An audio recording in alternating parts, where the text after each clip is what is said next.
Hello friends, welcome back to Media Talks. நான் உங்கள் Monica. ஆக்சுவலாக இந்த அப்டேட் நான் கொடுக்கணும்னு நினச்சிட்டே இருக்கிறேன், பட் மறந்துடுறேன். பட் இன்றைக்கி எப்படியோ ஷேர் பண்ணிட்டேன். வீடியோ பார்த்ததுமே ஏன் இப்படிலாம் ஸ்ப்ரெட் பண்ணுறீங்க அப்படிங்கிற மாதிரி ரொம்ப திட்டம் வந்துடுவீங்க. ப்ளீஸ் யாரும் திட்டாதீங்க. நான் வந்து சும்மா எனக்கு பிடிச்சிருந்துச்சு, அதை பார்த்ததுமே எனக்கும் ஷேர் பண்ணணும்னு தோணுச்சு. என்னோட ஹாப்பினஸும் கூட ஷேர் பண்ணிட்டேன். அவ்வளோதான். தவிர அவங்கள ஹர்ட் பண்ணணும் அப்படிங்கிற ஒரு எண்ணத்துலையோ நெகட்டிவாக ஸ்ப்ரெட் பண்ணணும் அப்படிங்கிற எண்ணத்துலையோ நான் வந்து இது பண்ணல. எனக்கு அந்த ஆன் ஸ்க்ரீனில் அதை பார்க்கும்போது பாரு எவ்வளோ அவங்களோட ஃப்ரெண்ட்ஷிப் எந்த அளவுக்கு க்ரோத் ஆயிருக்கு அப்படின்னு சொல்லி எனக்கு ரொம்பவே ஹாப்பியாக இருந்துச்சு.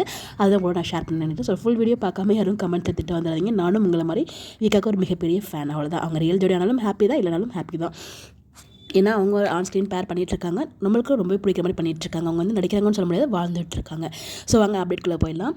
இப்போ நீங்கள் ஃபோட்டோ பார்த்ததுமே கண்டுபிடிச்சிருப்பீங்க. ஸோ உங்களுக்கு எல்லாருக்குமே ஞாபகம் நினைக்கிறேன். ஸோ இதுக்கு முன்னாடி கலாட்டா ட்ரீம் லெவலில் லாஸ்ட் இயருமே நம்ம க்ரஷுக்கு வந்து அது நம்ம சுவாமி பிரதா வின் பண்ணாங்க. அப்போ வந்து அவார்ட் கொடுத்தது நம்ம பிரவீன் முன்னாடி சார் தான்.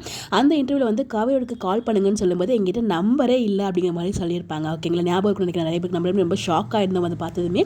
பிகாஸ் அவங்க அப்போ தான் வந்து ஜாயின் ஆகியிருந்தாங்க இந்த காஸ்ட் இந்த சீரியலில். அவ்வளோ அவங்க மிங்கிள் ஆகலை. அதனால் வந்து நம்பர் இல்லை. அவ்வளோதான். ஓகேங்களா? அது பெரிய விஷயமெல்லாம் கிடையாது. இப்போ வந்து பார்த்தீங்கன்னா இந்த எஸ்எஸ் மியூசிக் அவார்ட் ஃபங்க்ஷனில் ஃபஸ்ட்டு வந்து விஜயோட காவிரியோட ஃபோனை பாருங்கள்.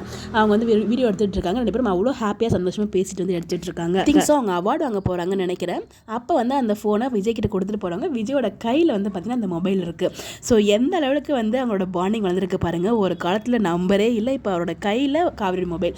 ஸோ நிறைய பேர் ஃபேன்ஸ் மாதிரி ஷேர் பண்ணாங்க. அதை பார்த்துமே ஆமாம் இல்லை அப்படிங்கிற மாதிரி இருந்துச்சு. அதை கூட நான் ஷேர் பண்ணேன். நிறைய பேர் பார்த்துருப்பீங்க, பார்க்காதவங்க இந்த மூலமாக தெரிஞ்சுக்கோங்க.